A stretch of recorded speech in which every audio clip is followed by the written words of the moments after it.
Vladimir Putin began his fifth term at a glittering Kremlin inauguration Tuesday, embarking on another 6 years as leader of Russia after destroying his political opponents, launching a devastating war in Ukraine and concentrating all power in his hands. At the ceremony in the gilded Grand Kremlin Palace, Putin placed his hand on the Russian constitution and vowed to defend it as a crowd of hand-picked dignitaries looked on. Sri Lanka has approved a 20-year power purchase agreement between the island nation's government and Adani Green Energy for the development of 484-megawatt wind power stations in the northeast region. Goa witnessed an enthusiastic voter turnout across North and South Goa constituencies on Tuesday. An overall voter turnout of almost 74% was recorded in both the parliamentary constituencies. As the voting came to an end, Panjim recorded the lowest voter turnout in North Goa, while Velim constituency had the lowest voter turnout. The Congress party on Tuesday filed complaints against Bharatiya Janata Party leaders for allegedly violating the Model Code of Conduct during the Lok Sabha elections. Goa Congress Vice President Sunil Kavthankar filed complaints against Union Minister of State for Tourism and North Goa constituency BJP candidate Shripad Naik, his son North Goa ZP Adhyaksh Siddesh Naik, BJP South Goa candidate Pallavi Dempo, Power Minister Sudhin Dhavlikar and Inox Multiplex, Urvorim. Voters across the state witnessed multiple incidents during the third phase of elections on Tuesday. Firstly, voters from Kansolim and other parts raised a serious issue about the fake indelible ink used at the polling booth. In the second case, a woman voter in Fatoda constituency was caught clicking pictures of the voting machine.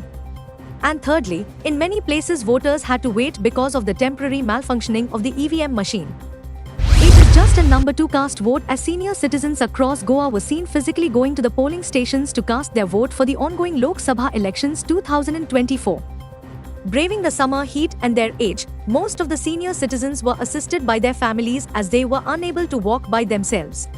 Yanis Fernandez, a senior citizen who arrived to cast her vote at a polling booth in the same government primary school where she worked for 42 years, was compelled to struggle and walk up to the EVM as there was no wheelchair available at the polling booth in Podwal Kojuem, Aldona constituency, on Tuesday.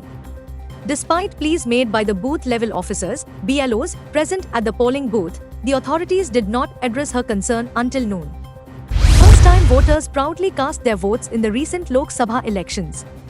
Expressing their trust in the party they chose, they emphasized the importance of the government using their power to focus on the development and empowerment of youth.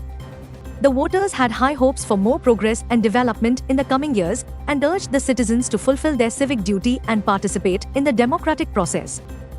Madhu Gupta, a transgender from Santa Cruz, cast her vote for the first time, marking a crucial milestone for the community. In a significant step towards inclusivity, the transgender community in Goa has made its presence felt in the ongoing Lok Sabha elections. Foreign delegates representing Mongolia visited the mock polling pink booth in Goa College of Home Science at Kampal on Tuesday. These delegates visited Goa to witness the world's largest ongoing electoral process of the India's Lok Sabha elections. Amidst the Phase 3 of Lok Sabha elections in the state, there is rise in temperature in the state. The Indian Meteorological Department recorded a maximum temperature of 34.1 degrees Celsius and a minimum temperature of 0 degrees Celsius on Tuesday. Goa to remain hot and humid, with a no heat wave alert. The maximum temperature in Panjim was recorded to be constant without warm night conditions at night. Hot and humid conditions are likely in isolated pockets over north-south Goa districts on 07-8 May.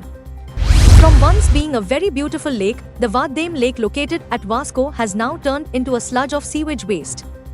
Due to the continuous discharge of the raw sewage water, the lake has been emitting a foul stench.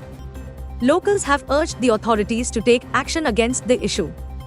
Hat-trick by Ryan Menezes helped Guardian Angel SC of Kururem to trounce Sao Jose de Ariel SC 5-0 to enter into the semi-finals of the Coutinho Family Inter-Village Football Tournament organized by Santa Cruz Society of Potomado and played at Kunkolam School Playground on Monday.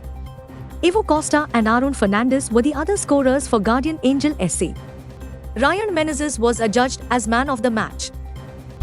Senior mains team head coach Igor Stimac on Tuesday announced his second list of 15 probables for the Bhubaneswar camp ahead of the FIFA World Cup 2026 preliminary joint qualification round to matches against Kuwait and Qatar.